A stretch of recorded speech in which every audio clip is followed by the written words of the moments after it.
존경하는 국민 여러분, 구약 성경의 사사기는 하나님의 역사 사이클을 말씀하고 계십니다. 이스라엘 민족이 하나님의 축복을 받아 번성하면 반드시 그 다음에는 부패한다는 것입니다. 부패하면 하나님의 징계가 나타나고, 하나님의 징계가 나타날 때 하나님의 백성이 부르짖으면 구원자 사사를 보내주시고, 사사가 나타나면 다시 백성들을 번성케 한다는 것입니다. 인류는 1, 2차 세계대전을 통하여 하나님의 징계에 들어갔었고, 그 후 교회가 회개하고 부르짖을 때 처칠, 드골, 아덴하워, 루즈벨트, 이승만, 박정희 등을 세워 나라를 회복하여 다시 번성케 하셨습니다. 인류 역사상 오늘과 같이 경제와 제도가 풍요로운 시대는 없었습니다. 그러나 지구촌은 하나님의 은혜를 저버리고 부패하고 타락하여 더 이상 하나님이 징계하지 않아도 자멸할 위기에 처했습니다. 기후 문제, 질병 등으로 위기에 왔으나 인간들이 깨닫지 못함으로 이번 코로나 바이러스의 재앙이 온 것 같습니다.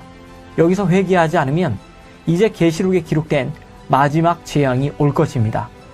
이번에 나타날 코로나는 계시록에 나타난 재앙 전에 나타난 예비 재앙인 것입니다. 한국도 마찬가지입니다.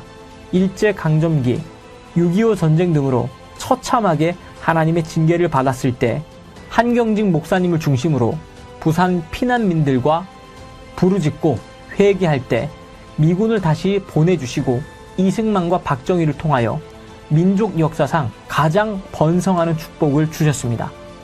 교회 목사로 조윤기 목사님을 세우셨고, 삼박자 구원을 외쳐서 1,200만 성도, 30만 목회자, 25만 장로, 세계 50대 교회가 한국에 세워지게 되었습니다. 그러나 대한민국은 사사기의 사이클을 따라 다시 부패하기 시작했고, 교회가 타락하고 주의 종들이 세상과 권력에 야합하여 다시 하나님의 징계의 모드에 들어가게 되었습니다.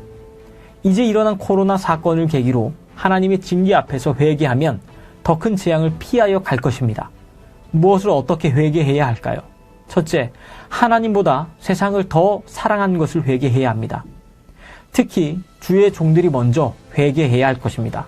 둘째, 세상 권력과 야합한 것에 대해 회개해야 합니다.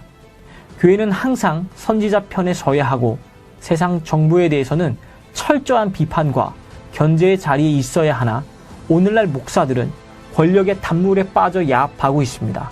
셋째, 땅의 것보다 하늘의 것을 사모하며 추구해야 합니다. 넷째, 잘못된 신학 사상인 자유주의 해방신학, 환경신학, 노동신학, 여성신학, 종교다원주의, WCC, WEA 등으로부터 이제는 복음으로 돌이켜야 합니다. 독일의 종교개혁 후 좌경신학과 휴머니즘에 빠지자 2차 세계대전의 징계를 당한 것처럼 한국도 회개하지 않으면 반드시 하나님의 징계를 피할 수 없을 것입니다. 다섯째, 윤리적 문제에 대해 10계명을 중심으로 회개해야 할 것입니다.